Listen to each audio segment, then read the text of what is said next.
Hello everyone, and welcome back to Fallout 76 for the conclusion of Cold Case, one of the original Fallout 76 side quests. If you didn't see part 1, I'll link to it in the eye here, and if you did, well then we can just go ahead and get right back into it. When we left off, we had just investigated the Clarksburg post office, where we learned that the name of the kidnapper we were searching for was Otis Pike, and he lived in Grafton. Our next stop is his former home, where we can search for more clues about the kidnapping and his motives. When we find his house, we can see that it's been totally ransacked and it's completely breaking down. Whether this happened before or after the war is unclear. It could very well be just a little bit of both. The first clue we find upon entering is a note on the kitchen counter titled Notice of Termination. Subject: Employment Termination. Mr. Pike, this letter serves as formal confirmation of our informal discussion today regarding the termination of your employment with Grafton Steel. It is unfortunate that you've been drawn into this ridiculous propaganda. As a law-abiding government contractor, Grafton Steel abides by our commitments to meet or exceed standards for safety and production. You have demonstrated a complete disregard for Grafton Steel's reputation, its importance to the war effort, and repeated counsel intended to help you. Sincerely, Stacy Tibbetts, Human Resources Manager. The note is dated August 14th, roughly 2 months before the kidnapping. It suggests that Otis was taken in by propaganda in regard to his safety concerns, essentially attempting to gaslight him. If Grafton Steel thought firing him would make him go away, well, apparently that didn't work out. It likely only left him with nothing left to lose, leading to desperate things like this kidnapping. Looking around, the upstairs of the house doesn't yield any more clues, but we do find this surprising scene with a pair of skeletons in the bathroom. Could this be Otis and an unmentioned wife, or could it be some post-war squatters who decided to hunker down in an abandoned home? There's nothing else here to tell us about them, but we should be able to answer at least the first part of that question by the end of the quest. If we head down to the basement, things get a little more interesting. We find a broken down door, a crumbling wall, a shelf with a gun, bullets, and a bumble bear. We also see a jukebox that's since collapsed into the floor. Clearly, the terrain around Grafton wasn't very stable if in 25 years things have shifted this much. And just in case you're wondering, no, Grafton was not hit by a nuclear warhead. This damage must be all natural or the result of some other as yet unmentioned catastrophe. I wonder if this room is where Otis held Freddy after he kidnapped him. Perhaps his terminal will tell us the rest of the story. When we first enter the terminal, we see 3 main sections: calendar, diary, and correspondence. There isn't actually anything in the calendar entry, we just get an error message that sends us back to the main menu, so we'll start with diary. These entries start back in February of 2077 and go all the way up to Otis's termination on August 14th. Let's take a look at the first one. February 26th, 2077. Now Colton and Leland have passed on. The steel mill just keeps pumping poison out. I'm not sure what to do. What can I do? I can't get other work with my back being so bad, and Arthur is kin. So Otis had safety concerns for quite a while leading up to his termination, but he had some physical issues that prevented him from finding other work. And apparently someone named Arthur is related to him. We need to find out who Arthur is. Let's keep going. May 7th, 2077. That cute Susie Jenkins died horrible with lumps growing inside her little body. I feel so bad for her folks. No one should have to bury a little child like that. I don't see that I have any choice. Arthur can't see past the dollar signs and doesn't give a crap about anything. People are dying. And now things are starting to get real for Otis. What were initially safety concerns have now become something much more serious after seeing one of his neighbor's children die a brutal death. And Arthur, who he's related to, doesn't seem to care about any concerns that he's raised. Let's find out more. May 14th, 2077. I finally did it. I secretly told the news about what's happening here. The safety rules are ignored and kids are dying. It's not right.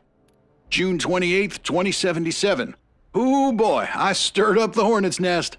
There's protesters and reporters and all kinds of people camping outside the steelworks now. They're blocking the trucks and such. They're real riled up. Whatever information Otis leaked to the press went public and had a major effect on public opinion. We now have protesters and reporters all over Grafton investigating Grafton Steel and demanding change. That seems to be what Otis was going for, so I wonder what happened between then and the time he kidnapped Freddy. July 2nd, 2077. The soldiers came and cleared those folks out and posted guards with guns. Arthur was laughing about it today, talking about those commie whiners getting what's coming to them. I guess I gotta try something else to make things right. August 14th, 2077. I got fired today and booted off the premises. Said they knew I was helping the protesters. Guess being kin didn't matter. Arthur didn't even talk to me himself. I guess I have to find another way. So whatever success Otis had was clearly stomped out by the government and Grafton Steel, all while his relative Arthur laughed about it, ultimately leading to Otis's termination. Let's check out correspondence. We see 3 entries here: Kid Secure, Dam Safety Inquiry, and Kin. Let's check out Kid Secure. From Kid Secure Customer Support, August 23rd, 2077, subject, Tracking Feature. Dear Mr. Otis Pike, I'm sorry to hear about the issues you've been experiencing with your son's Kid Secure. Only an authorized adult that's been added to the account can remove the bracelet. We keep your kid secure. I've attached the override instructions as you requested. Please let us know if you have further questions. This entry is from about a week after Otis was fired from the company, clearly putting his new plan into action. He posed as a father having trouble removing his son's Kid Secure bracelet. Or maybe he's listed as an authorized adult anyway? It's a bit unclear. Either he's already authorized or this is the dumbest customer service rep on the planet. Regardless, he was provided with instructions for how to remove the bracelet from who we now know as Freddy Wood. If Otis is authorized on the account, it stands to reason that he's related to Freddy. It's all starting to come together. Let's let the other pieces fall into place. The next entry is Dam Safety Inquiry. From Grafton Dam, August 12th, 2077, to Otis Pike, subject, Dam Safety Inquiry. Mr. Pike, I'm happy to assure you that Grafton Dam is an amazing marvel of technological achievement. We have found that humans make too many mistakes, so other than a remote oversight capability, the Grafton Dam is fully automated. I would be happy to arrange a tour for you if you are interested further. Sincerely, Quentin Geezy, Community Outreach Manager. It appears to me that this date must be an error. It was probably supposed to be August 22nd, not the 12th. That would fit the timeline. The 12th makes no sense here. This is obviously part of the kidnapping plan, and it's the next stop on our quest, so making this inquiry prior to being terminated from Grafton Steel and launching this new plan just doesn't really add up. Making it just before receiving the next entry, however, does. From Arthur Wood, Grafton Steel, August 27th, 2077. Subject, kin? No. Just no. We aren't related, you and I. Molly was the love of my life, and while she lived, I had to deal with your crap. What were you thinking trying to screw me over with the protesters at the dam? You tried to take advantage of my memory of your sister. The hell with you. Freddy likes you. I can't prevent the Kid Secure from letting you locate him since Molly trusted you as a guardian. Just go away, Otis. And now all is revealed. Arthur and Mr. Wood, who was mentioned in the materials we found at the post office, are clearly one and the same. Freddy Wood is his son. Otis Pike isn't related by blood to Arthur, but instead was his brother-in-law.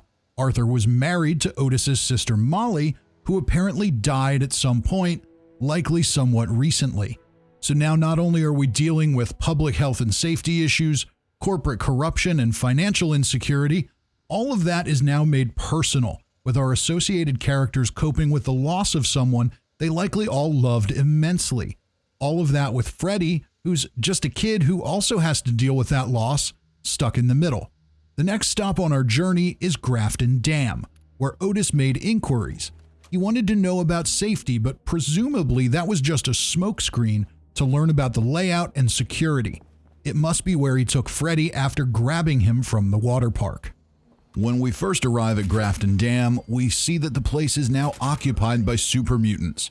Before we can explore safely, we'll need to eliminate them. Grafton Dam is in a low-level area, so they max out at level 50 for higher-level players like me, and will scale down if you're at a lower level. So this means they shouldn't pose too much of a challenge to any intrepid explorers, but we still need to get rid of them before we can take our time and look around. There are certainly going to be more super mutants inside, but we can't get in. All the outside doors are locked. To get past the locks, we either need the keys to Grafton Dam, which we don't have yet, or we need to equip all 3 lockpick perks, or the Master Infiltrator legendary perk. But I don't have any of those equipped right now, and low-level players probably won't either. Fortunately, there's another way in. If we go around to the back of the building, we can see an opening in one of the overflow pipes. If we crawl inside, we can make our way in. Once we're inside, we can look for the various quest markers to find more clues. If you want to play it safe, go ahead and clear out the super mutants before you proceed, but if you're sneaky enough, you can live dangerously like I do here and just look around knowing that they're overhead. The first clue we find is in a sack sitting next to a toy rocket ship titled Freddy's Adventure Number 1. Freddys Secrets. Uncle Otis got me a Grognak game. He's so cool. We got to get inside the dam. Uncle Otis said he was getting us food. I hope he gets pizza. Pizza's cool. I got some candies from a desk. Ha ha ha, free candies. I climbed and hid them and they're all mine. Bobby's gonna be jealous. Uncle Otis lets me do stuff. We farted in the tubes here and the stinky ones got a prize. I won. I'm the best. Freddy the Great. So at least early on, Freddy and Otis seemed to be getting along well, and Freddy didn't seem to be in any notable danger. In fact, he seemed to be having a pretty good time. When we go upstairs, we see a super mutant and a corpse on the floor. After dispatching the mutant, we can search the corpse to find the keys to Grafton Dam and another note, the diary of Otis Pike. More of this diary. Still dumb to write it down. October 15th, 2077. Checked out the water park where the kid will be in a couple days. Almost got caught too, but dropped some Grafton Steel Mill protest leaflets to throw people off. October 17th, 2077. I knew the kid was a brat, but I had no idea. Maybe this wasn't a great plan. October 18th, 2077. We're holed up in the dam. I've got the place locked down tighter than a miser's cupboard. Not having much luck with a ransom. It's not like I wanted money. Just shut the plant down and get some safety people in there to make it better. October 20th, 2077. The kid was having fun with our great adventure, but now all he does is whine and draw rude pictures. Not sure who's the captive here. Arthur left a note at the ransom site. Said I could keep his kid. Wouldn't shut down the plant. Would let his only son go to save the country from commies. Nice. October 21st, 2077. I swear the kid's plotting to kill me. He keeps bumping me when I'm on the catwalk. He was playing with a bit of rope, saying he was practicing his Pioneer Scout knots, but I'm pretty sure he was making a noose. Otis's diary gives us a pretty solid timeline of events. This all happened in the week leading up to the Great War. Things started out smoothly enough with Freddy having fun, then ultimately he started to get bored and it sounds like maybe just a little crazy. Arthur Wood, Freddy's dad, then refused to agree to any concessions at the steel mill, essentially telling Otis to keep his kid. If we keep looking around, we can see what at first glance look like toys that any kid might leave out, but really, I'm pretty sure they were traps. Freddy Wood seems to have been doing a Home Alone kind of thing here with race cars sitting out on catwalks, a spike trap made with a bathroom scale in the doorway, and other little things throughout the dam. As we explore, we can find another note, Freddy's Adventures Number 2. Grit stuff. Uncle Otis got my candies and took them. He says my teeth is gonna rot out. No fair. Uncle Otis got gross food. He's all mad now and stopped being fun. I want to go home and play with my rifle. Bam, bam. I'm a good shooter. I got a rat, but now it's dead and no fun. Uncle Otis sucks. I'm gonna get him. I want to go home and he says no. I want candies and he says no. I want to fart in a tube and he says no. I'm gonna make traps like Pioneer Scout said to do in the woods and catch Uncle Otis, because I'm the greatest. Well, that confirms my suspicions and Otis's. Freddy was in fact making traps to, as he put it, get him. While Otis's motives do seem to have come from a good place, it's also fair to say that if you're kidnapping a kid to make a statement, you probably deserve whatever you have coming to you, even if that kid is a little sociopath. As we continue exploring, we find another sack just below a broken catwalk. Inside is Arthur Wood's lighter. I presume that Freddy hid it here because it's also right next to a grognack in the Ruby Ruins Pip-Boy game. Was the lighter a gift from father to son, maybe for joining the Pioneer Scouts? Or was Freddy just a thieving little pyromaniac? We may never know. After a bit more searching, we find Freddy's last note, Freddy's Adventures, number 3. Biggest secret. It worked. Uncle Otis got his foot stuck in my trap and slipped where I put the oil. He's so mad and yelling at me, he's stuck upside down now. I showed him. I'm going home. And that explains why Uncle Otis is now a corpse, and why Freddy is nowhere to be found, at least not here. He trapped him in a snare and ran away. But before we leave the dam, we also find a holotape on the ground. It's not directly related to this quest, but it does provide a little more structure to the timeline. It's called George Smith's Memo. This is Director George N. Smith, recording what may be my final memo. The earthquakes that followed the nukes cracked the dam somewhere. I can't see the rupture, but the lake level has dropped dramatically. The Pioneer Scout camp got it worse, though. Some sort of underground sinkhole dropped most of it to below the normal lake water level. Ironically, it's now at the new beachfront level. If the reservoir were full, it would be totally submerged. I'm heading out now to see if anyone out there needs help. I don't know what I'll find. This is George N. Smith, signing off. So at some point between Freddy running away and after the bombs fell, George Smith came into the dam to assess the situation. This was likely at least a few days, if not weeks, after the bombs, as he was able to have a pretty accurate picture of all the damage. While he doesn't mention it, perhaps Mr. Smith found Otis's body trapped in the snare and cut him down, then was unconcerned with much of anything else. Probably wasn't the first corpse he would have seen after the bombs. It also may explain some of the destruction we've seen throughout Grafton and the Toxic Valley. With the dam failing and water levels rapidly shifting, causing flooding, that explains a lot of the damaged foundations we saw in the area. Now let's get back to our quest. You'll notice that the quest marker updated, instructing us to search the Woods estate. I'm pretty sure we're to assume that Arthur Wood's lighter had the address on it. Maybe a if found, return to this address sort of thing. That seems like a bit much for a lighter, but people do things like that, so it makes some sense. But before we go there, I want to stop by my camp and do the optional objective to repair the Kid Secure. One would think that something like a Kid Secure would be more likely to include an if found return to this address message than a lighter, but it doesn't look like it does. What it does say is this. My name is Freddy Wood. In the event I am misbehaving, injured, or lost, please contact Miss Annie. Status, removed by authorized adult entity. Power, low. If we had made this repair earlier in the quest, we would have learned sooner that Freddy was kidnapped by someone he knew. Someone the family, at least at one time, trusted. It doesn't look like it would have given us the estate address or allowed us to skip the exploration at the dam. But I could be wrong about that. Regardless, I'm glad we did all the exploring. We would have missed quite a bit if we hadn't. That's why I waited until the very end to repair that, just in case.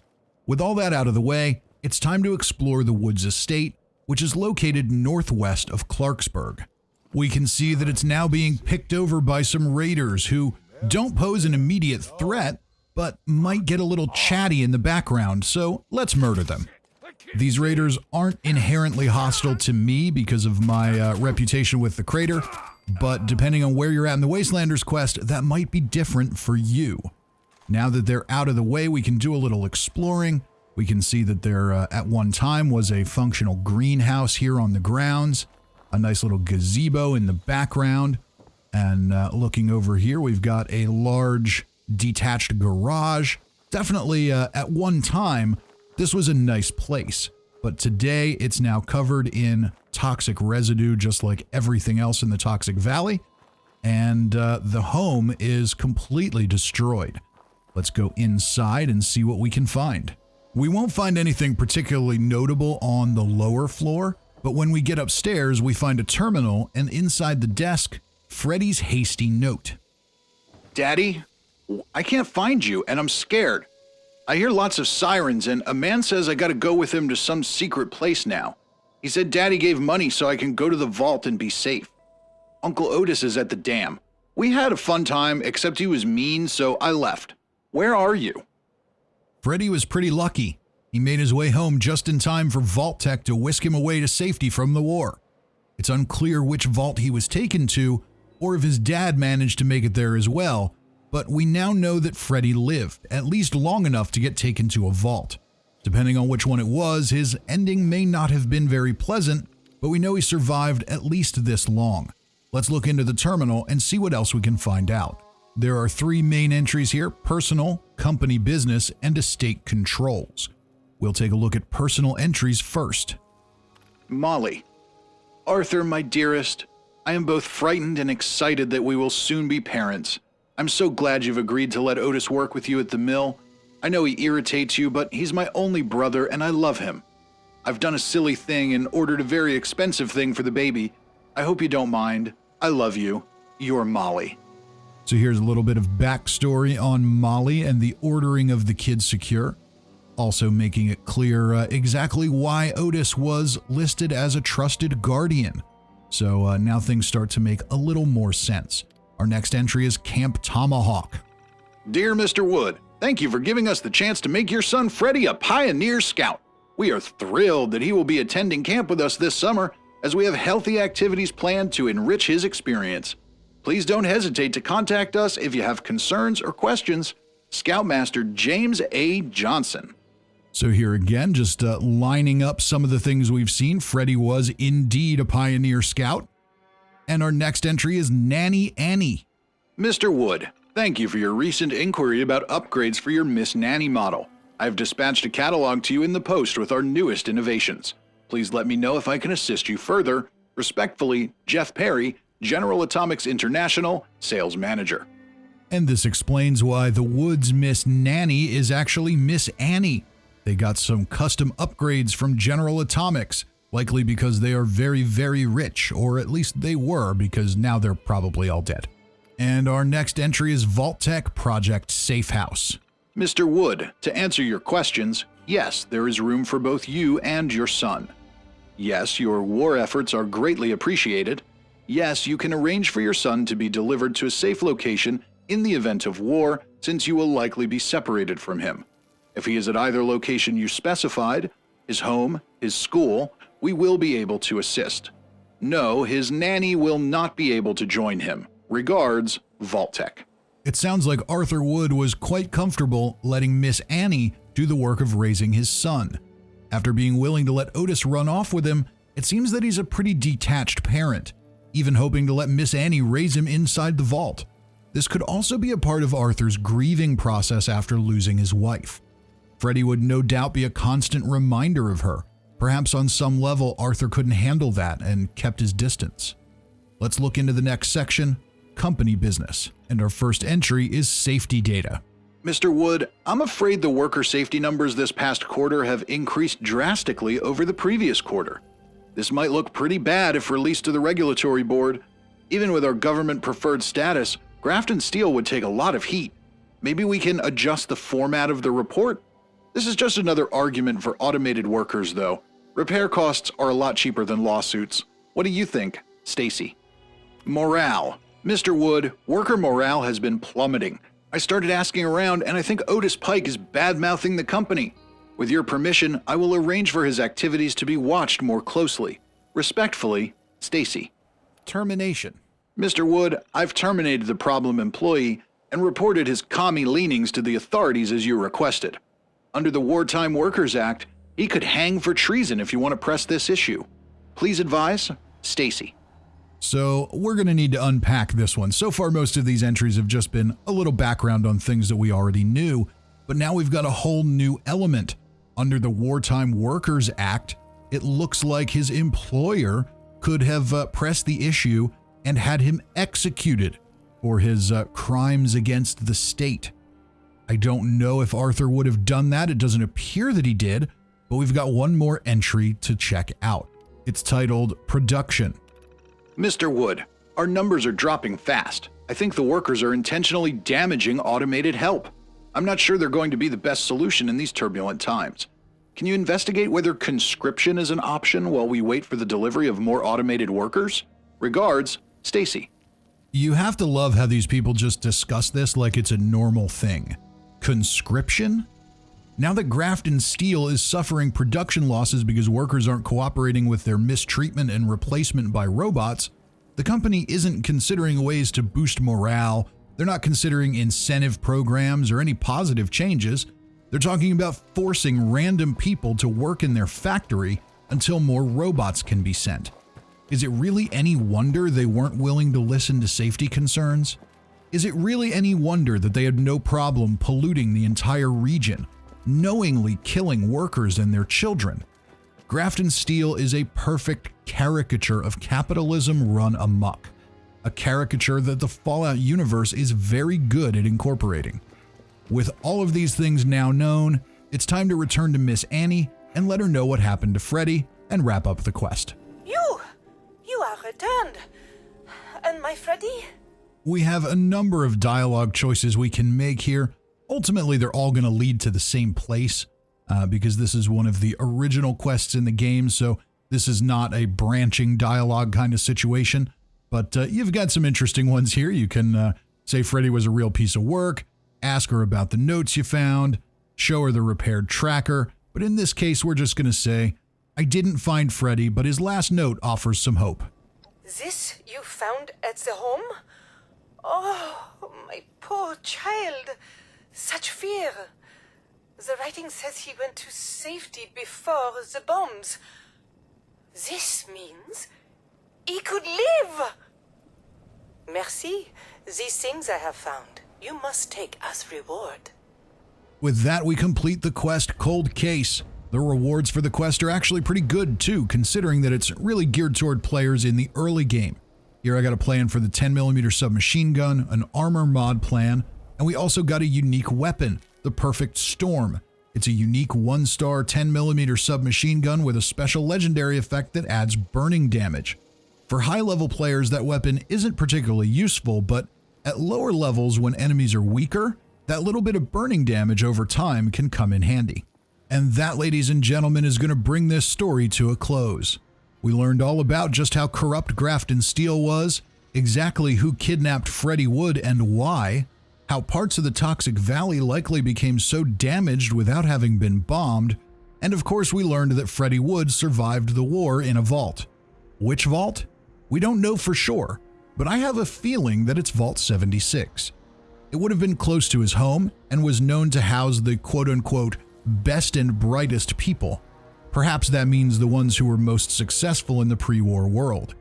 I'm pretty sure a little sociopathic pyro like Freddy would fit in quite well with the crew of vault dwellers who would one day start dropping nukes on themselves. Maybe one day we'll learn that it was in fact Freddy Wood who created the first punji board trap camp. Only time will tell. And now all that's left is to say goodbye.